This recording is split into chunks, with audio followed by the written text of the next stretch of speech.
You're listening to The Naked Pravda. This is Meduza's first and only English language podcast, so please don't be shy about recommending us to your friends and leave a review on Apple Podcasts or wherever you're tuning in.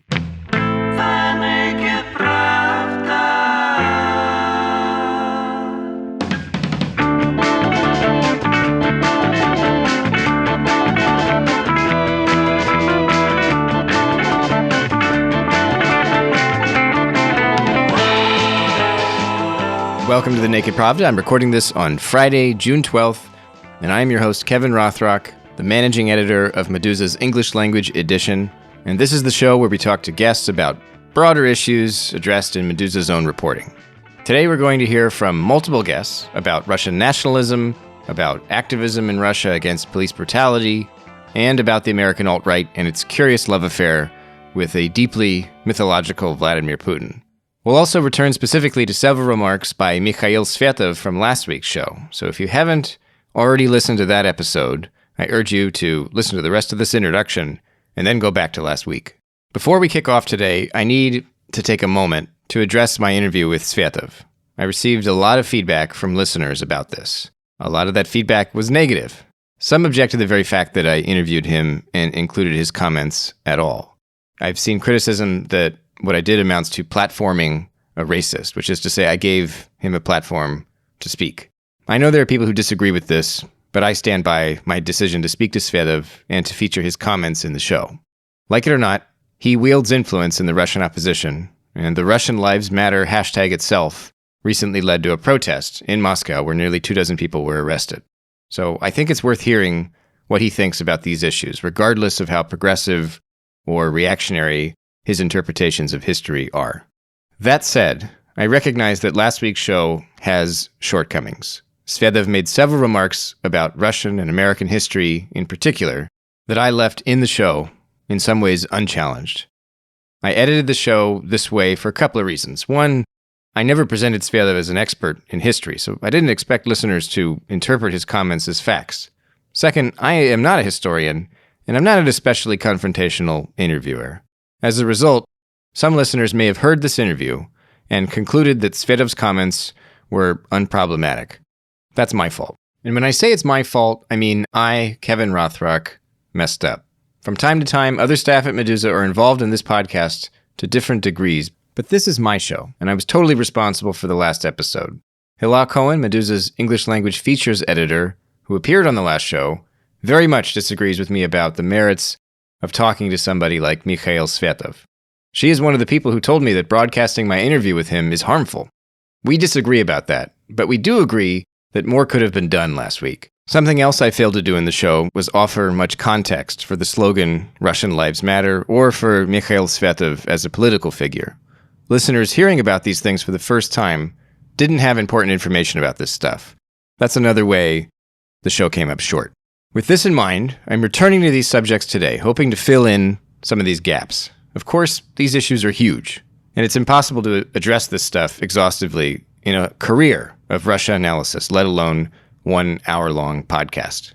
When I came to Meduza and first proposed an English language podcast, what grew into The Naked Pravda, I described a show with a variety of guests, not just a cast of familiar faces and the usual suspects. I will continue to interview activists, experts, and journalists whose work resonates publicly in Russia, whether others find it misguided, objectionable, or even harmful. This show is a bunch of conversations, but I need to give context. And when my guests make dodgy claims, I need to speak to specialists if I lack the expertise to push back appropriately. So that's my pledge, and I'll do my best to live up to it and to do better. Hilah Kohen, the features editor I just mentioned, wisely pointed out last week that Svetov paradoxically touts civil rights while fixating intensely on rioting and looting. Her observations about Svetov's apparently hidden motivations are one of the main reasons The Naked Pravda is turning to the theme of Russian nationalism this week. The description of what's happening in the US is that police are violently attacking large crowds. Even Svetov acknowledges that the people within those crowds who are rioting or destroying things are a minority, and yet the vast majority of his comments are about those people and are about lauding people who have guns who are trying to protect property from those people rather than protecting people from the police. So that's very telling. You know, nobody is going to intentionally say, like, actually, I don't believe that police violence is my focus and principle. Like, nobody's going to say that their intention is not genuine, but what we have to look at is the logical consistency or inconsistency of what that person actually does and says. In this case, like, he's not acting at all like somebody who takes police violence to be a global problem in principle and is acting primarily against that problem. Like, if somebody really believed that, they would act very differently and they would say very different things. Clearly, another motivation is at play here. Yeah, that's a difficult question, of course, because there are many ideological contents of Russian nationalism. Those of you who study Russian nationalism will likely recognize that voice. It's Marlene Laruelle, the director of the Institute for European, Russian, and Eurasian Studies at George Washington University, and the co-director of the program on new approaches to research and security in Eurasia. I asked her a basic question that does not have a simple answer. What is Russian nationalism? I usually define it or categorize it in four groups. You have those who are nostalgic of really the Soviet Union and the empire. So those who would like all the former Soviet countries to integrate Russia. So that they kind of really the imperial nationalist. Then you have those who care only for Eastern Slavs. So they care for reintegrating Ukraine and Belarus, maybe northern Kazakhstan, but they are not interested by the other part of the former Soviet Union. You have those, on the contrary, that are kind of pure ethnic nationalists who would like Russia to become an ethnic nation and therefore almost push away the North Caucasus, for example, considered as being foreign. So this one want not to add, but they want to subtract. And then you have what I think are the two mainstream. So that makes three. The fourth one is what I call Rossiyski nationalism, which is the mainstream one, which is that so we keep Russia as it is. We don't really care about what is happening abroad. We don't really care about defending Russians, minorities abroad. But we want ethnic Russian at home to be in a kind of privileged position, which means not being very favorable to North Caucasian, to say the least, and being quite xenophobic toward labor migrant and introducing a visa regime with Central Asia and the South Caucasus. So that's the kind of Navalny nationalism, and that's the most widespread one. And then there is a fifth one, which I don't like calling nationalism, but many people do, which is the state production, right? The kind of state-centric nationalism. I don't like calling it nationalism because then we use nationalism to describe too many things. But if you want to add it, then you have this kind of state-centric nationalism, which is the only nationalism that the state is producing and supporting. It's not supporting the four others. The four others are developed by different groups outside the state structure. The state-centric nationalism is the only one that the state is producing because it's the great power aspect of Russian nationalism. Is it fair to call Putin a supremacist in terms of anything? I mean, is he just a statist, or is he? Can we say he's a supremacist in terms of race or culture, or is he really not thinking in those terms? Oh, I would say he's nothing in these terms. He's really a statist, a державник, as we said in Russia, and a proponent of Russia, the great power, and the Russian state as a kind of powerful state at home. Is really not supportive of ethnic nationalism. On the contrary, he had a lot of in many of his speeches, his discourses, he has always been very critical of nationalism as a force that can destroy the unity of Russia, meaning both nationalisms by ethnic minorities and Russian nationalism against ethnic minorities. So for him, nationalism is a force of destruction of Russia. So in any case, he can be associated with anything that would be kind of promoting ethnic nationalism or any kind of race-related issues. And I think many people who tend after 2014 and during the Crimea crisis to interpret Putin's speech on Crimea, mentioning the defense of Russian abroad as being a kind of shift toward ethnic nationalism, I think that's a wrong interpretation. It's just one argument among the many that the Russian state can utilize what it needs to justify a strategic action. But if you follow what the Kremlin has been doing, they don't really care about Russian minority abroad, except when they need to exert geopolitical pressure on another state. So the real goal is the geopolitical pressure for strategic reasons. It's not the defense of of Russian minorities for the purpose of it.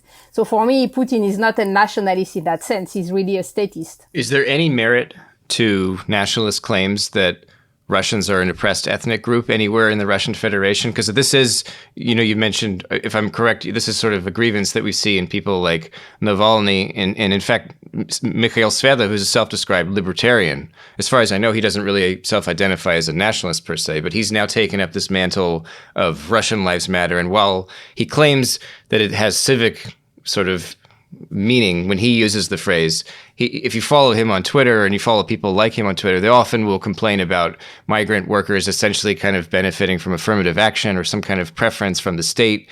And they'll often recall Chechnya as an example where, ethnic Russians are supposedly discriminated against. Are there grounds for those claims, or it's the same as sort of white people in the United States saying that they're the victim of racism? Does it have the kind of same legitimacy, or what do you think? So what is interesting is that it was exactly the same claims during Soviet times, right? When you had all these groups of Russian nationalists who were complaining about the Soviet federal structure are in fact oppressing the Russian nation and kind of exhausting the Russian nation because it was giving to all the other republics. And now you have the same narrative, but for the size of Russia. And I think it has just no claim. I mean, ethnically, Russian are the majority. Russian language is clearly promoted at all the level in the school and educational system. The Russian Orthodox Church is becoming more and more visible in the public space.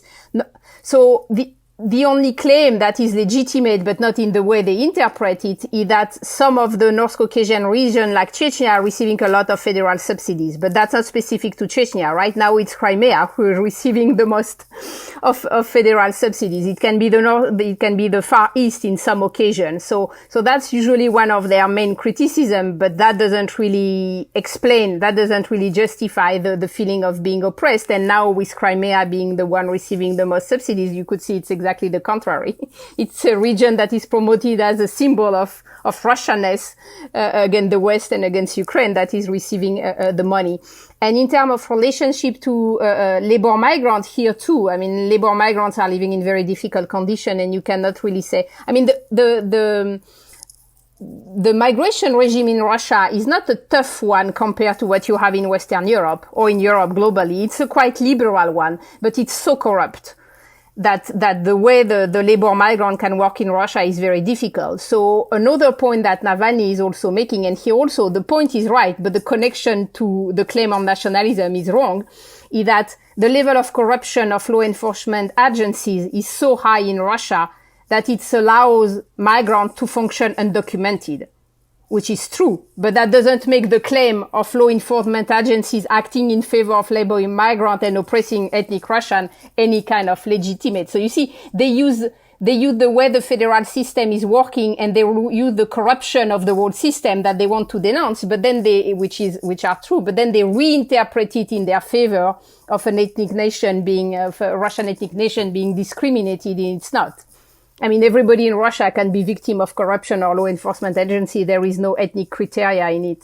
Is there a form of institutionalized racism or prejudice in Russia? Like, how does it manifest if it's not in the if it's not against ethnic Russians, which is what Russian nationalists will say, and if the system isn't explicitly against particular minorities, like how does institutionalized racism manifest in Russia in law enforcement, let's say? Well, I think you see that the problem to name everything, I mean, to discuss institutionalization in Russia is that the level of corruption and informal practices is so high that institutionalization is not exactly the term that probably describe the best, that you have informal practices clearly targeting labor migrants from Central Asia and targeting North Caucasians who are legal Russian citizens, but who often find themselves in the same situation as if they were foreigners when they are outside the North Caucasus in the other region of Russia. That is, of course, one of the big features of law enforcement agencies. At the same time, if you compare with the same practices of discrimination, like just by physical appearance that you can find in Europe, I'm not sure it's clearly very different. I think it's the same processes of having law enforcement agencies used to always target the same minority that they identified as being the one that can be undocumented, the one that can be involved in any kind of shadow economy scheme and so on. So they have this tradition in Russia also to usually target labor migrants from Central Asia and North Caucasian. Of course, the level of violence is sometimes is probably, depending on the years and depending on the cities, is quite high. But here also, it's very difficult to get data first, right, about police violence in Russia, because very few labor migrants would go to the police or to an NGO to report that they had a difficult time with the police. With the policeman in Russia. Law enforcement agencies in the US have a bit longer tradition of kind of racial violence. In Russia, first, it's not interpreted as racial, it's interpreted as ethnic, because the term of race and the notion of race is not really the one used in Russia. It's really more about ethnicity. And it's usually, against labor migrants from Central Asia and North Caucasian. But here again, compared to Europe, I think you would see the same tradition in law enforcement agencies. It's just that when they try to regulate that, you don't have the same civil society, you don't have the same capacity of civil society to put pressure on law enforcement agencies as you would have in the West. You don't have the same accountability, you don't have the same transparency. But the way a policeman acts in Russia toward labor migrants wouldn't be so different from what you would see in other places in the West, in Western countries. To clarify, when we talk about police violence against migrant workers and against ethnic minorities in Russia, like what literally are we talking about? You mentioned corruption, so I assume there's a lot of solicitation of bribes. We're probably talking about cops actually beating people up. What are the examples of violence that occur in Russia that are ethnically motivated? So bribe is, of course, if we can define bribe as a violence, is of course the main interaction between law enforcement agencies and labor migrants. But otherwise, there have been some violence, so people arrested in the street and being beaten. Law enforcement agencies going to some construction places and controlling everybody and beating people if they don't have, they see they are not legally registered. So these kind of things. But I think the majority cases is really like not helping migrant to register. For example, migrant going to the OVIR administration trying to get all their paper and not being able to get registered. And then they got arrested and they are in this kind of gray zone where they cannot explain that they couldn't fulfill their duty of being registered even if they wanted. And that's really the main issue, I think, in Russia, more than police violence. In Russia, is there any civil society in place that would speak up on behalf of migrant workers the way there is in the United States? Are there people putting signs in their windows saying, we welcome all peoples and so on? Like, I live in New Haven, Connecticut, and I walk around and I see signs written in 5 languages. There's like Arabic, Spanish, and I don't know, like they're signaling to the public that they support immigrants. And it's a very, kind of enlightened, liberal, kind of left-wing thing that people do. It's a bumper sticker for your yard, essentially. But it's a very present kind of civic position. Is there anything like that in Russia? No, not at all. And so you have several reasons for that. The first one is that the level of xenophobia toward migrants is quite high in Russia. So you will not find a lot of people just being by nature sympathetic toward migrants. People may be indifferent, and that's already good. Being positive, it would be very a minority, and being defensive is really the majority. If you look at numbers, so numbers declined during the Ukrainian crisis and now are going up again. It's like 80% of people in Russia consider that there are too many labor migrants, that there should be a visa regime, that they are destroying things, that you cannot count on them, that they are, all the classic things, they take job, they are dirty, whatever you can have. So you wouldn't have a kind of, you cannot identify in Russia this kind of leftist part, let's say, of the society that would suddenly kind of solidarize.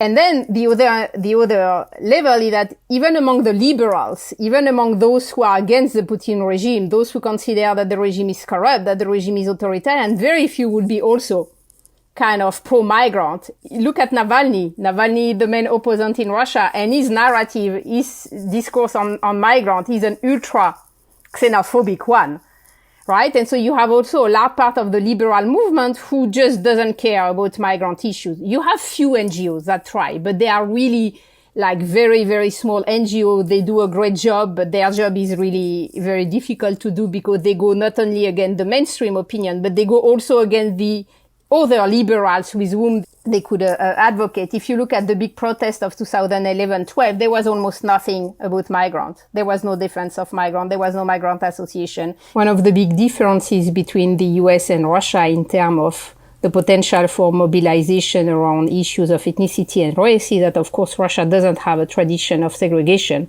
On the contrary, Russia has a tradition of ethnic mixity. That's a legacy of being an empire. And very often, Russians are quite happy and proud to mention the mixed ethnic roots of their family.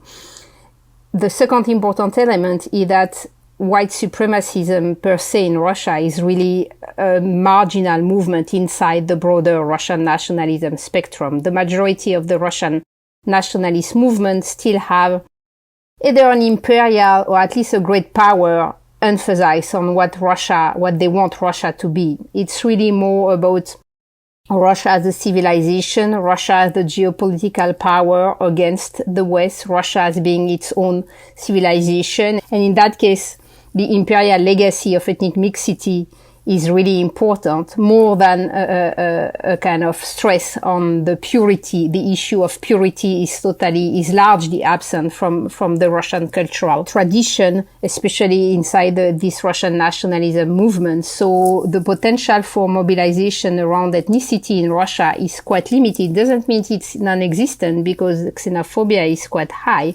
But I would say that compared to the US, it's really playing in a totally different level and it's playing a much more modest role.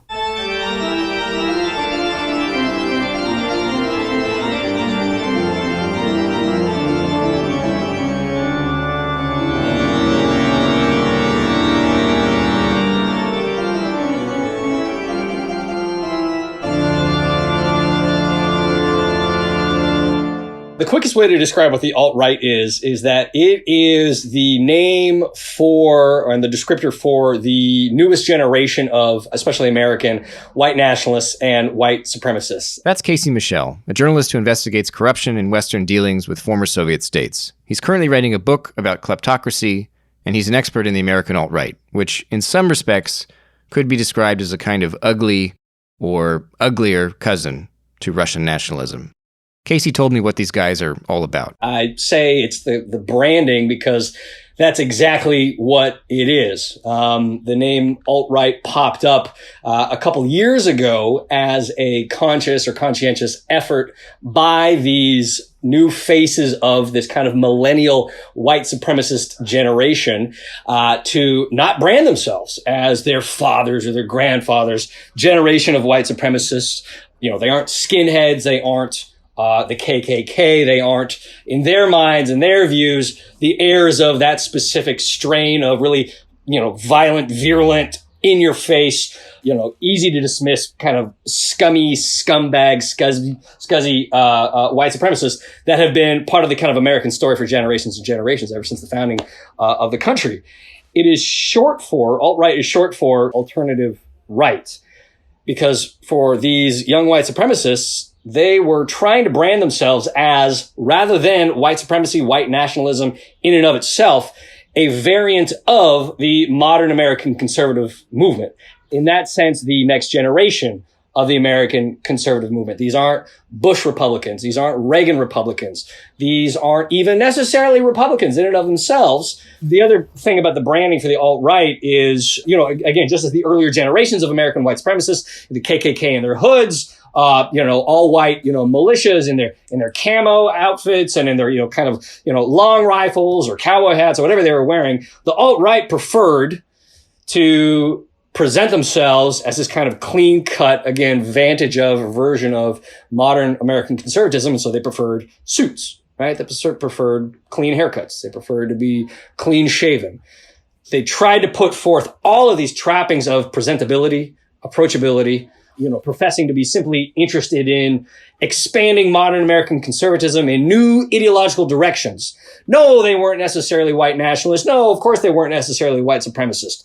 But if that's what their policies led to, well, who are we to say no? You said that in their rhetoric, they say they're not white supremacists, but their policies are effectively that. Like, what are some of their policies? So their policy proposals center largely on immigration. and rolling back the kind of immigration regime that the U.S. has known since 1965. What happened in 65? 65, the U.S. passed, the Johnson administration passed immigration reform that removed racial or ethnic quotas for immigrants, and instead opened it up on a skills-based or family-based basis. That is to say that it didn't matter if they were from China or from India or from Namibia or from Grenada in the Caribbean, as long as they met certain skills-based qualifications, or if their family members were already in the U.S., American citizenship could be open to them. So that is to say, that is what broke open what had previously been an emphasis on a white ethnic makeup, ethnocentrism in the U.S. It was that 65 reform that led the U.S. down a completely different and far more multi-ethnic, multiracial path that we've seen over the last, now, whatever it's been, 5.5 decades. Where do libertarians fit into this anywhere? Because, Mikhail Svetov, this guy that appeared on the Naked Pravda last week, he's a self-identified libertarian. But, I mean, I'm not a libertarian scholar, or a scholar of any kind for that matter, but my reading of a lot of his comments about, I don't know, racial identity, they don't necessarily strike me as purely libertarian. Maybe I'm wrong on this, but I don't know. In your reading of when you're following the alt-right, are American libertarians involved at all in that, or are they a very different breed? I don't want to say that all libertarians find themselves naturally gravitating toward the alt-right. Who was it? Justin Amash, the Michigan congressman who was considering running on the libertarian ticket. By no means alt-right whatsoever. Never professed any of those views through and through an economic libertarian. But there definitely was, and I'm sure still is, but certainly was in 2014, 2015, 2016, a very clear pipeline from parts of the American libertarian movement, especially on the younger side, into and toward the alt-right. And we see that especially with people who supported, again, the kind of under 30, under 35 crowd in the U.S., people who had previously supported individuals like Ron Paul out of Texas, the former Texas congressman, who's always been a cantankerous guy with, at the best, questionable, at the worst, incredibly noxious ideas pertaining to things like race and the usage of or growth of the welfare state and welfare-based programs in the U.S. That's where the overlap between the libertarian and the alt-right strains really overlap, is as it pertains to American Social Security and federally funded programs, things like Medicaid, things like even paying for school meals for, in their eyes, predominantly non-white American populations. The overlap between the alt-right and on the younger end, the alt-right and libertarians is within that kind of economic space. It seems kind of ironic that so much of the libertarian thought process seems to be, don't put me in any group. I'm not in a group. I'm an individual. I'm independent of the system. And it's like, okay, I sympathize with that. I don't like people telling me what to do. But then there's an undercurrent of, but we're with the whites here. The whites are doing their thing, and we're mobilizing here against the oppression. So it's like, wait, hold, back up. Wait, I thought you were an individual a minute ago. This applies to any number of political movements or political communities or political parties. A form of very clear cognitive dissonance that numerous prominent libertarian voices, to say nothing of their followers, have exhibited over the last few years, or at least in this kind of post-2014 world, that allowed and encouraged a lot of formerly libertarians into this kind of alt-right pipeline that really flourished in this 2014, 15, 16 world. In terms of entanglements with Russia, between the United States and Russia, should Americans be more concerned about Russian right-wing influence, or should Russians be more concerned about American right-wing influence? Unfortunately, those individuals in Russia, from my vantage, should be more concerned about the American far-right movement, not only because it has far more kind of international networking in terms of the kind of interplay between voices in different countries that American far-right organizations, especially things like Christian fundamentalist groups, have been able to kind of bankroll, have been able to set up, and been able to organize. But because we've already seen examples of American far-right voices, especially in those Christian fundamentalist groups, go over to Russia and be the ones to author and to push the kind of anti-LGBT legislation, anti-abortion legislation, pro-traditional family, quote unquote, legislation that we've seen take root under Putin's, the 2012 to 2018 presidential term. That kind of conservative pivot was very much propelled with the help of a number of prominent far-right American voices. And I can't think of anything, but I can't think of any comparable major legislative push that folks in the Kremlin have enacted in the U.S., let alone one as kind of heinous as we saw these American voices pushing in, circa 2010, 2011, 2012 Russia.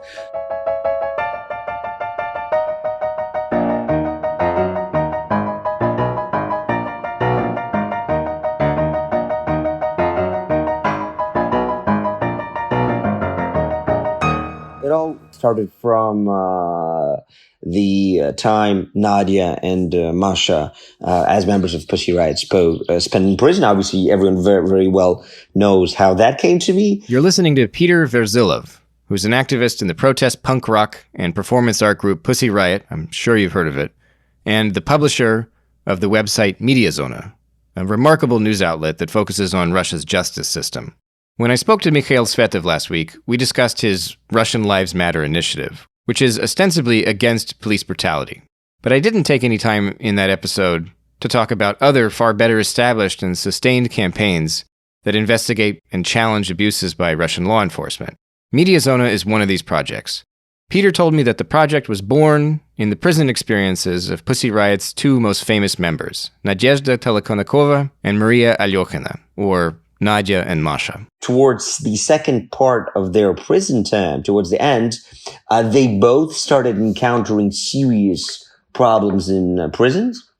And obviously, it is well known that Russian prison system is like a massive place where people are routinely tortured, beaten up, abused, etc., etc., etc.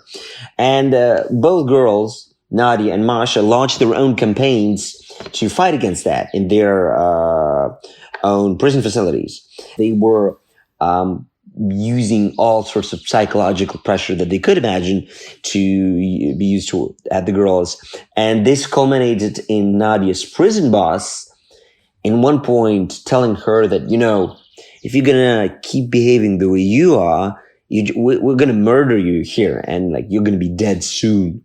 And obviously, as we understood that those were words that probably won't be followed after, but just the fact that Nadia's prison boss allowed himself to use this language and to move to threatening her made us launch this huge campaign against Nadia's prison facility. And it all started with Nadia kind of sort of breaking the silence and writing this big letter about the abuses she saw in her facility during the more than a year that she's been there. And this suddenly was picked up virtually by everyone in Russia. And it was one of those few and very rare situations when Russian television and essentially federal authorities that were not connected with the prison system, that they decided that it would be more beneficial for them to side with Nadia and actually kind of not just play off, but go along with the accusations that Nadia put forward. So there was this massive campaign that was launched, and it culminated in Nadia's prison bosses being forced to talk, to be on one of those stupid cheesy shows on Channel 1, essentially saying we don't really torture people and make them work 20-hour days for nothing. That is not true. And then the host would be like, wait a second, but you have all these people just saying that, they got released last week and that's exactly what they were doing. And they're like, no, those are all just lies. So there were these incredibly funny shows on Russian state television, which essentially proved Nadia's point and really were the first time since publication of Solzhenitsyn's works that the whole of Russia was really, really following situations with prison abuse specifically. And so this was a major victory in just putting spotlight on issues of abuse inside the prisons. And so when the girls won a couple of months, so Nadia won that battle, obviously. And when a couple of months later, both girls got out of prison, we decided that we have to carry on this legacy and form a media company which basically would pay specific attention to what is happening inside Russian prisons, inside Russia's police system, and in other places where law enforcement abuses Russians. So this is exactly what happened, and that's how Mediazona was created, sort of on the aftermath of all the human rights battles that the Pussy Riot girls were facing while they were in prison. Because of Verzilov's involvement in Mediazona and Pussy Riot, two projects that have done a great deal to raise public awareness in Russia about police brutality and abuses of power by law enforcement, I asked him what he thinks about Russian Lives Matter as a localized response to the Black Lives Matter movement that began in the United States. I'm very, very much against appropriating the original Black Lives Matter slogan in any way, whether in the US, where people sometimes, I think in an extremely stupid way, saying, oh, let's not say Black Lives Matter, it's all lives matter. I think that's probably the stupidest thing you can do, because Black Lives Matter stands to talk about a very specific problem of institutional racism in the United States. And you shouldn't take away the meaning and transform it into something else, which is just not there. And so in the same way, Russian Lives Matter is an even more kind of postmodern, weird and stupid appropriation of the original slogan, which, I think has the main aim to just, get some of the spotlight in a weird way from the events happening in the US and all other parts of the world. It's a very stupid hashtag. And I just feel that all the fight against, when you fight against police brutality, you shouldn't appropriate slogans from other campaigns that completely twist and destroy their meaning. Verzilov also recalled the Kremlin's early flirtations with Russian nationalism, citing the militant organization of Russian nationalists, the members of which committed multiple murders and allegedly collaborated in part with members of the Russian presidential administration. It should be noted that Russian nationalism and even Russian fascism, as it appeared in Russia in its newest form in late 90s, was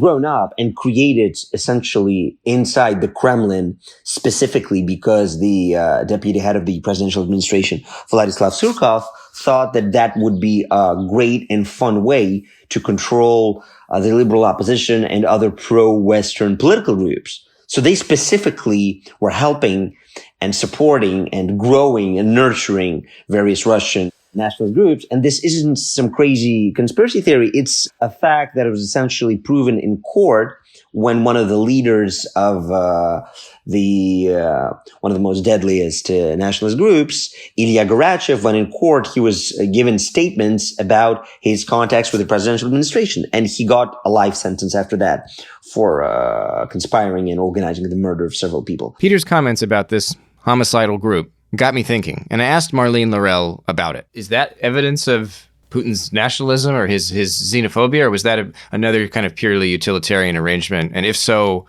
what was the point? Why would they ever want to work with skinheads? I think it's a pure utilitarian mechanism, and the Kremlin has been using and trying to co-opt every grassroots movement it can, whatever the ideological content of this movement is. They can try to co-opt liberal, they can try to co-opt Russian nationality, they can try to co-opt whoever, because that's the way the regime functions, by slowly trying to co-opt groups so it kind of stay in tune with the society's evolution. And of course, toward Russian nationalism, it's a big issue for the Kremlin because they always have this feeling that there is a competition for legitimacy around nationalism.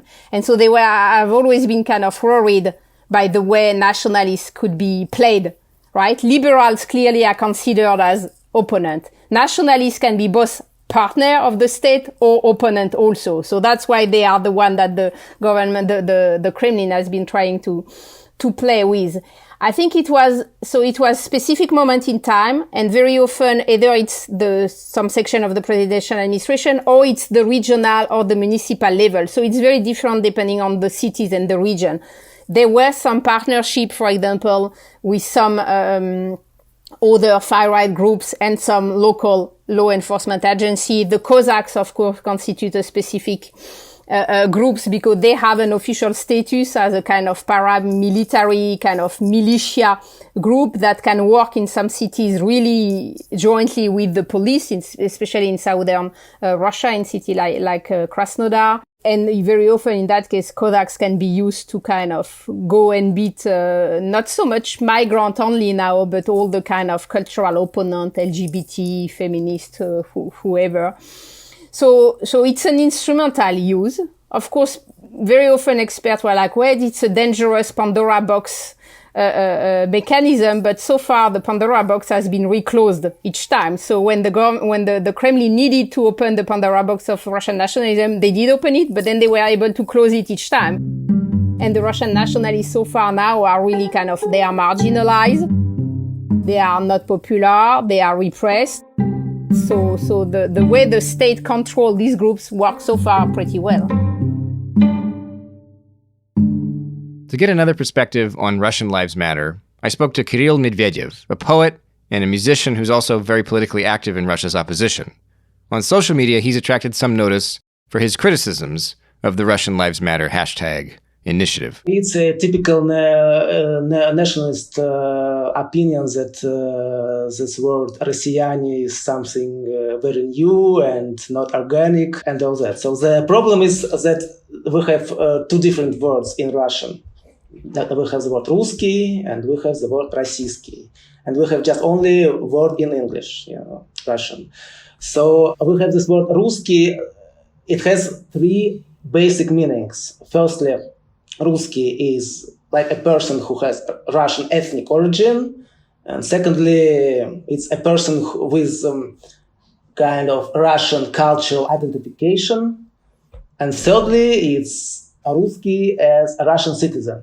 And for this third meaning, we also have a special word, «россияне», which is also put in English like Russians, unfortunately. And sometimes it's a good thing for some tricks and manipulations. But anyhow, Russians, in any meaning of the word, are not the object of oppression as Russians. Russian lives matter, of course, Russian lives matter, like French lives matter, like Brazilian lives matter, or whatever. But if you take this slogan, it obviously means that some national oppression from within or from abroad is meant. Maybe we Russians as a country are oppressed by some colonial power. No, Russia itself as a kind of regional imperialist.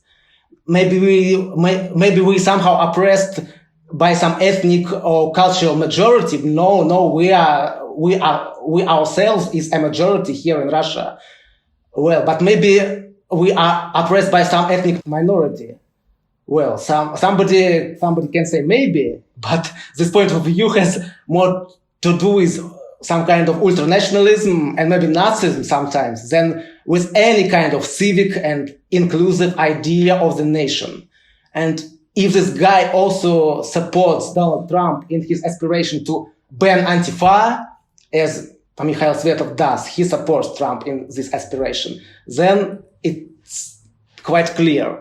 So what we have here actually is a variation of good old agenda of Russian nationalists who are always trying to mark ethnic Russians as victims of some kind of oppressions, whether it's oppression by Jews or by Soviet state or by liberal intelligentsia or by some ethnic minorities or by migrant workers or by Chechnya or by cultural Marxists or whatever.